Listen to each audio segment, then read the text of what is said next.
right, gang. Thanks again for tuning in to City Vibes. Hey, let's take a sneak peek into some of the things that we're going to check out this week. Don't touch that dial. Go grab yourself some popcorn, put down the remote control, and get ready for another edition of City Vibes. Let's roll it. And welcome to another edition of City Vibes. My name is Stephanie Ponte. And as usual, if you have any comments, concerns, or ideas for us, please email us at cityvibes@shaw.ca or just at the number below. Now, our first edition here for you is an interview with the one and only Louis Nash, who is a phenomenal jazz drummer. He is known to be the most valuable player for many of the musicians, and he has over 400 records and discographies out there. Now here is the story. Jose, take it away.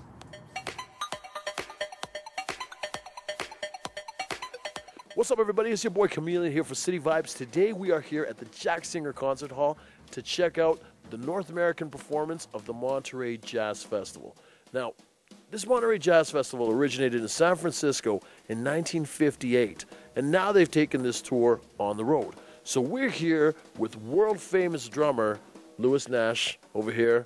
Mr. Nash, I want to thank you very, very much for this, for taking a little time to sit down with us and tell us a little bit about the Monterrey Jazz Festival and your part.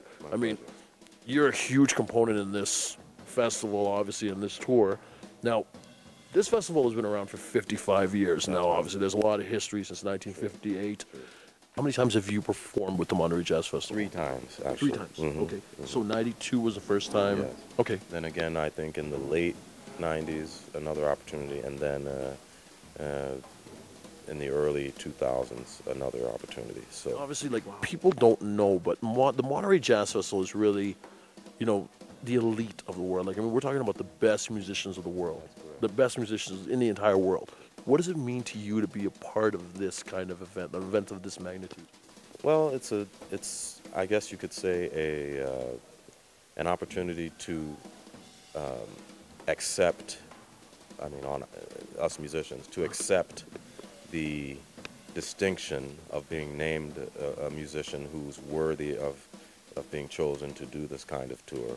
So that's an honorable thing. Right. And so with that being said, then we take that honor seriously, and every concert that we have.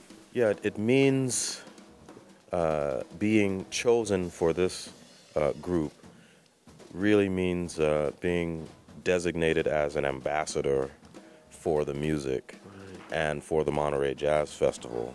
By being on this tour, we're bringing the spirit of the Monterey Jazz Festival and hopefully every night a high quality of music to the audiences in all the cities that we're visiting on this tour. Wow. Yeah. That is very cool. Yeah. Very cool. We're chatting a little bit now. You're from Phoenix. I'm originally from Phoenix, Arizona. Okay. The desert.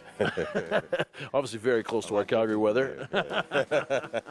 But what I wanted to ask you, that we're talking about who you've played with. I mean, your forte is jazz, but you've done recordings with all kinds of artists, I would imagine. And also, to get back to the question you actually did ask me, which is what the music, the music that I might have on my iPod or might be listening to in my hotel room would not necessarily reflect the music that we're playing on the stage. So, I came up listening to James Brown and all of the Stax and Motown recordings, and so I still like listening to that music as much as I did then. And the interesting thing is Christian McBride, our bassist and musical director, and we always enjoy sharing some of the great R&B tracks with each other, whenever we get a chance, because that music is still important to us as well. Yeah, but of course, out here on this tour, what we're propagating is the Monterey Jazz Festival and the music that became associated with the great players who've played at that festival. Right. But influences come from everywhere. So, I mean, you're obviously a big player in, the music industry. You could almost be a star. Like, I mean, you are, like, a heavy hitter in the music industry. Have you ever been starstruck? Like, has there anybody that you've recorded with or play with that has left an impression with you, or you're like, wow, I can't believe I'm actually in the room recording with this artist? It happens, and especially for someone who came up revering certain names And once I started to study the history, like I said, of the music and knowing who these people were, the first time I had an opportunity to record with Oscar Peterson, for example, I got a call at my house, and I thought someone was joking, you know, and actually they were not joking. It was people representing Oscar, and I recorded with Oscar and Ray Brown here in Canada, and I was in the studio looking around. I think on that particular session there was Clark Terry, there was Benny Carter, and Oscar Peterson and Ray Brown, and to look around the recording studio and see these giants who are people who I never in my younger days imagined that I would be in the recording studio with. That's the kind of starstruck, you know, it's not so much about the big names, but knowing the importance of these musicians and developing the music and really pushing the music to the degree that they did, and their importance historically. That is something that struck me. Right. My website is lewisnash.com, LEWISNASH.com, and there you can find interviews, history, photos, different things like that, and please visit, and you know.